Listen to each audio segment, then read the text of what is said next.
กับสบายดีเนาะมีซีเปิดชูหูสุคนเนาะมื้อนี้ก็มาพบมาพ้อกับน้องธงเนาะทางน้องธงกันยังบ่ได้เมื่อทางสวรรค์เนาะพี่น้อง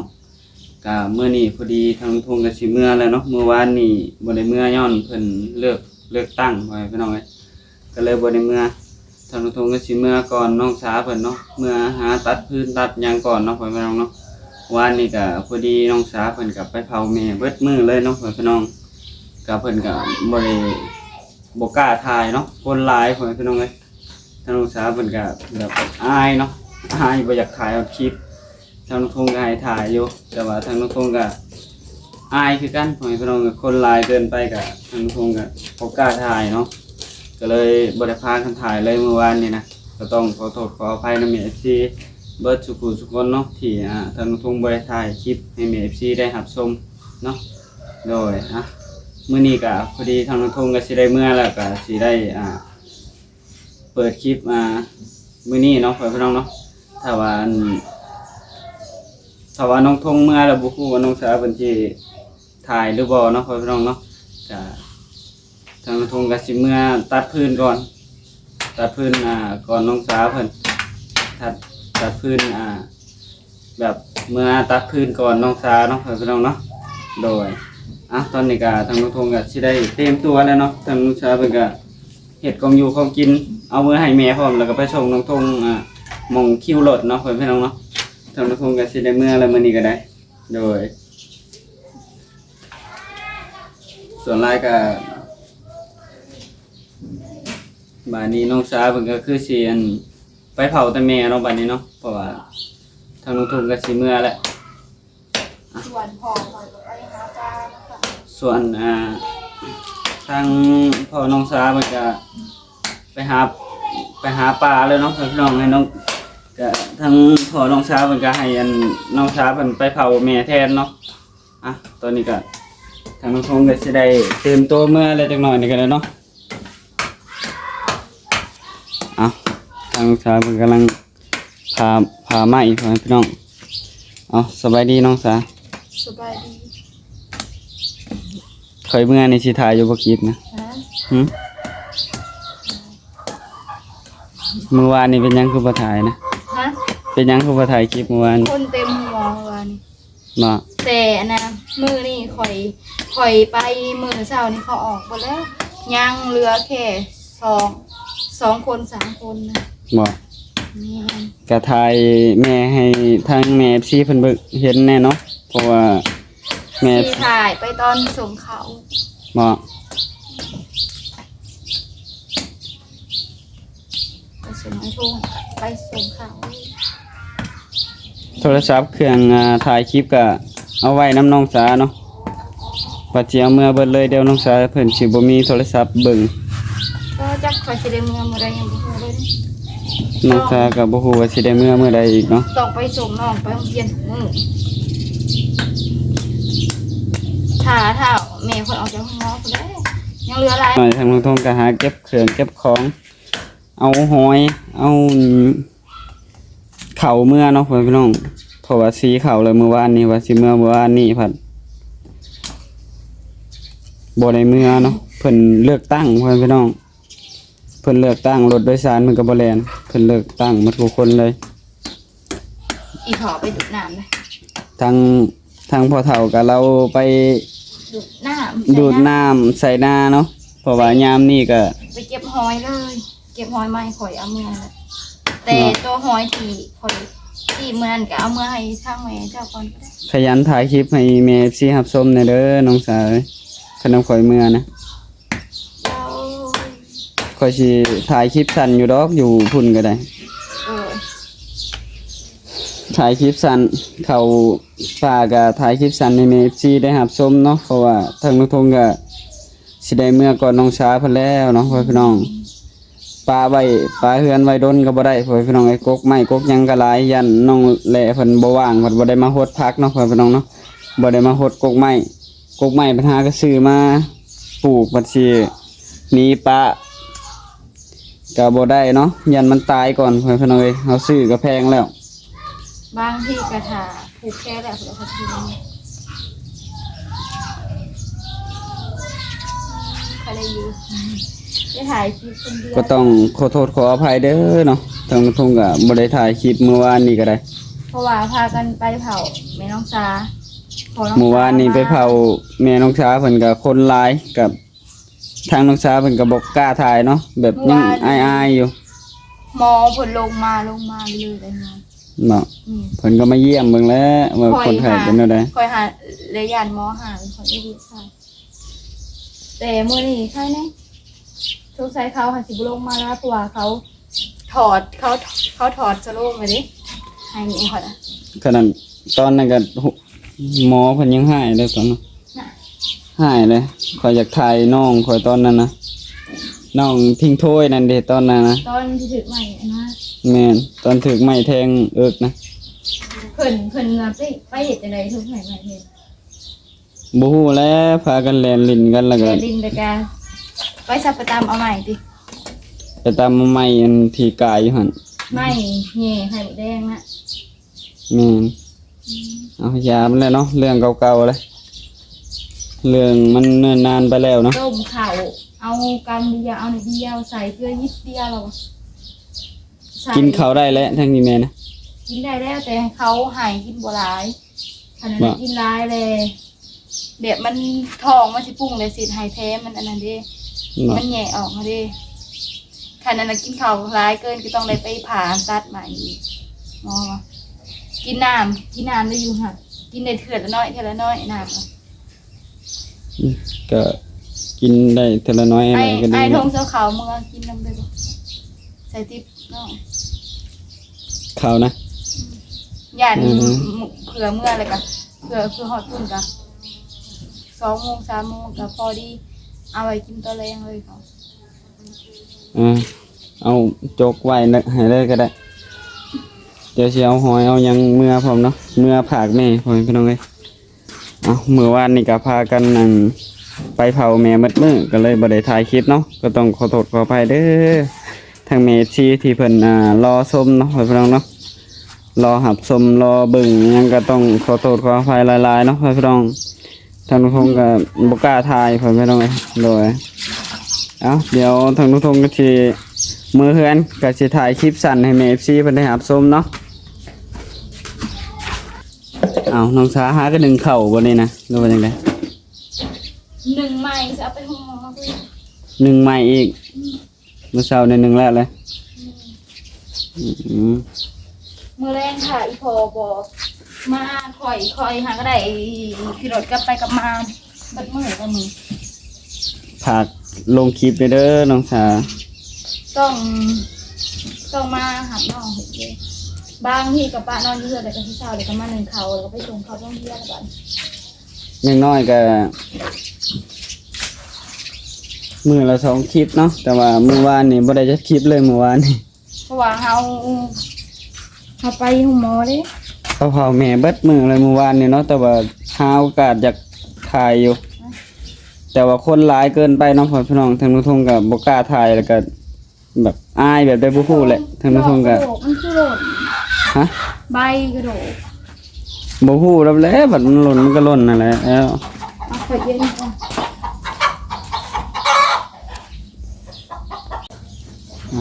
ดูเนาะตอนนี้ก็พอดีเอา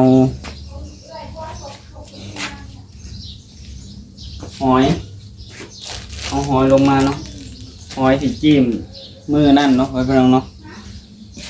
หอยที่น้องทงกับน้องสาจิ้มมือน่ะก็สิเอามือเนาะไว้พี่น้องสิเอามือก่อนน้องสาเพิ่นบัดเพิ่นมือก็เพิ่นสิเอามืออีกเนาะหอยก็ได้โดยตอนนี้น้องสาเพิ่นไปหาหยังแน่เนาะหาถุงบ่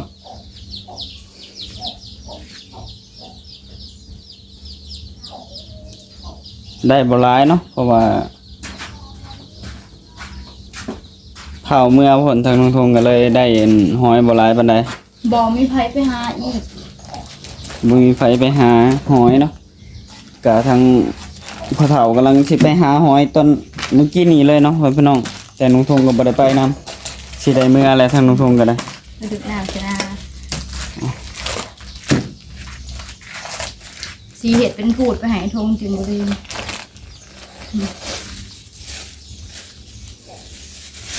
เมื่อแบ่งให้ทั้งเอ้ยดวงเพิ่นนำเพราะว่าไปฝากรถน้ำเพิ่นเนาะก็เลย อัน แบ่ นี้ งให้ ให้ เพิ่น อีแม่เด้อฮอยกับอี หอยกับกี้เอามือให้แม่เบิด3เลยเพราะว่าทางน้องทงก็บ่มากินปานใดหอยกับกี้ อ๋อทุกคนอันนี้2ถุง2ถุงอันนี้ข่อยจะเมื่อบ้าน2ถุง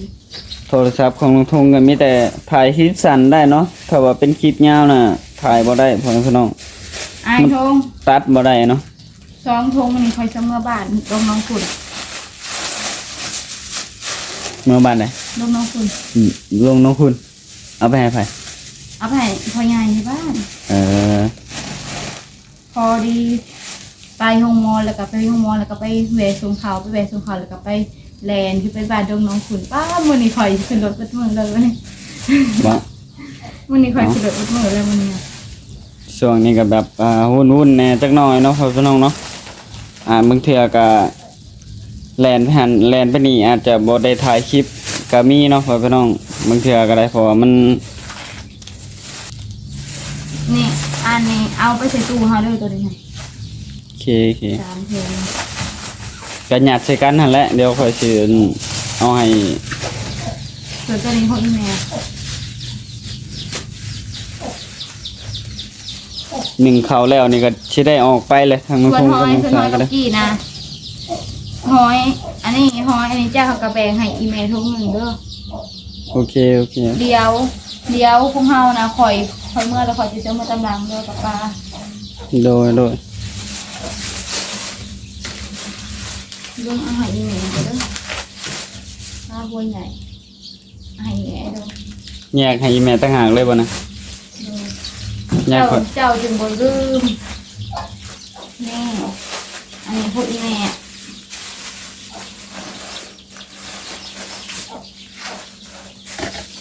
ไอ้ทงไปกินรถเมื่อพอสิลืมซะติ เมื่อรอบนี้อาจจะบ่มีของฝากเมื่อหลาย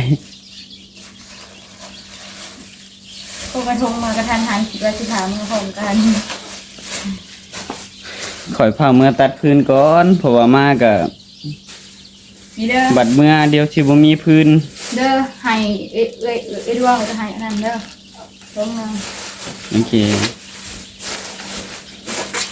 บ่มีพื้นบัดเมื่อบัดนั้น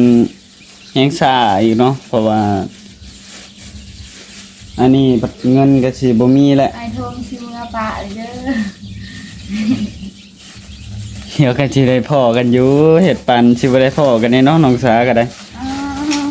คนเคยถ่ายคลิปกันเนาะ โอ้ เมื่อผัดน้ำตาพฤติกาถ่ายว่าเนาะคนเดียวนี่ให้ไอ้ที่เลย บ่กล้าถ่ายคนเดียวอีกบาดนี้ คันพอน้องตามาแล้วค่ะบางทีก็สิไปละคร ก็ไปถ่ายเว้าไปแล้วก็ถ่ายอีพอนำ อีพอข่อยไปนาพูดถูกไปนาแซงก่อน แล้วมีจักไห้มีจักนาเดี๋ยวนี้ 2 นา สองนาก ระดาคลองกระวางกายไปทางนาแซงอันนี้ เหมาะ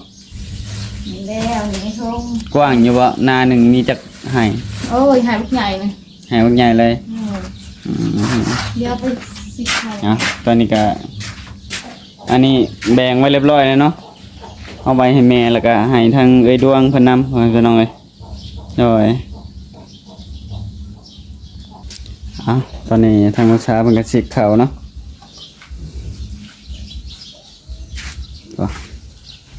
หมอดำหมดเลย หมอดำหมดเลยน้ำสางมันอยากแดงเลย เนาะน้ำแดงเนาะเป็นน้ำสางพี่น้องโอ้น้ำแดงโอ้ทางนี่เนาะน้ำที่ทางเฮือนน้องสาวเพิ่นใส่พี่น้องเป็นน้ำสางแบบนี้เนาะบ่แม่นน้ำมันถังเนาะพี่น้องน้ำแบบขุดเนาะพี่น้องเอ้ยบ่ได้ถังสางแบบของลุงทุ่งเนาะถ้าว่าถังสางแบบของลุงทุ่งอาจจะน้ำใสเนาะท่อก็สั่นเนาะท่ออันนี้ก็สั่นบ่ถึงห้องน้ำซ้ำเนาะโอ้ บ่ถึงหมองน้ำเช้านี่คอยหิวน้ำอะไร บ่ ใบมีหล่นหกคือเก่า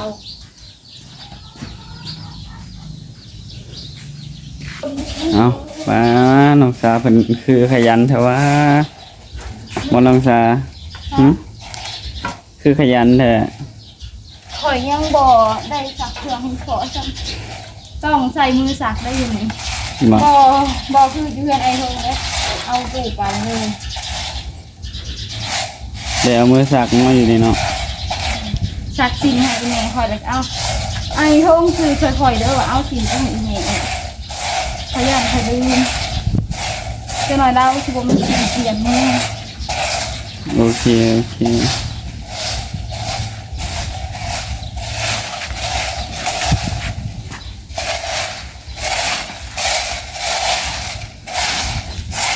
มันติ้วมาคือเขาเลย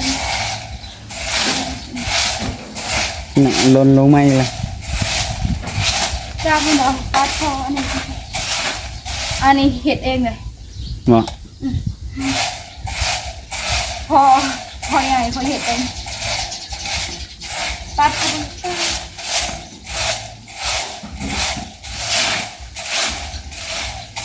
เศร้านี้คนละใจเขาหายไอเทิงไว้เลย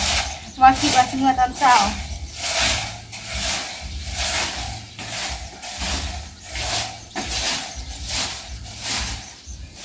เมื่อตอนเที่ยงเนาะเมื่อรถแถวรถแก้งกอกเพราะว่าแก้งกอกกับมันกระดานนี่ใกล้กัน ก็เลยสิขี่รถไปขึ้นอยู่อันคิวรถอยู่แก้งกอกเนาะ ดู โอ้ สวยเขากันไหม ทางน้องชายวันหนึ่งเขาใกล้สิสุกแล้ว ส บัด วย นี้ เขากัน ตอนนี้น้องชากำลังสวยเขาเพื่อนพี่น้องจังนั้นก็สิได้ออกไปแล้วเนาะทางน้องทองก็ได้สิออกไปขี่รถ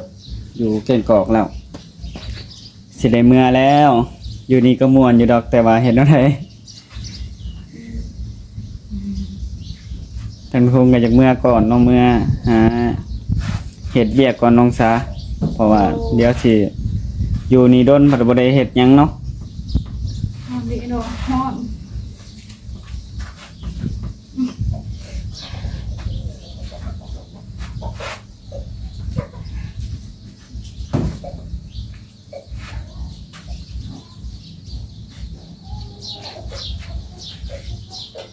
ใส่3 ปิดด้วยเนาะเพราะว่าเอาให้ไอ้ทงมันกินติดหนึ่งน้องซาเขาไปกินติดหนึ่ง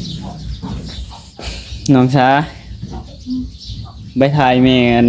อันนั้นแน่เด้อ โดยไอ้ทง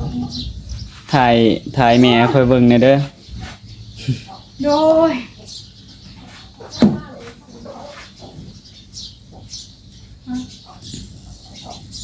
เอามันกิน นะ ไอ้ทงเลย ตัวใด หึ เขาปั้นนั่นนะ อืม ว้าเจ้าก็ให้ข่อยหลายเกินเนาะ ชอบว่าใส่ถุง เอาพอแล้วกินข้าวเช้าแล้วเลยเขาวเพลนกันน่ะจะบ่ได้กินหรอกเย็นกินข้าวแรงเลยประจำ ซีมาอีกขาบหนึ่งคนขาบแรงอันนี้ขาบเพศกินป้าหมาเขาตัวนี้ใหายไอ้ทงเมื่อเนาะใหายไอ้ทงเอาติดมาเลยเนาะ ให้ว่าติดมืออะไร ทาง บ่ ภาษาไปทงหมอตัวนี้ก็สีปะเงินให้คนอยู่เพื่อนสิมาอีกแรงจ้ะมาเมียนแต่หัวสิได้มาหรือเปล่าเลยต้องได้มาเลยต้องเอาเนาะเดี๋ยวมันสิหาย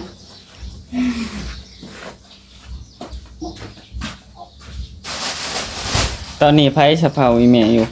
เหนื่อย บ่ใหญ่บ่ ดูอย่าไปโป้งมันนะคะไปต้มน้ำต้มข้าวแล้วค่ะ ทางทุ่งก็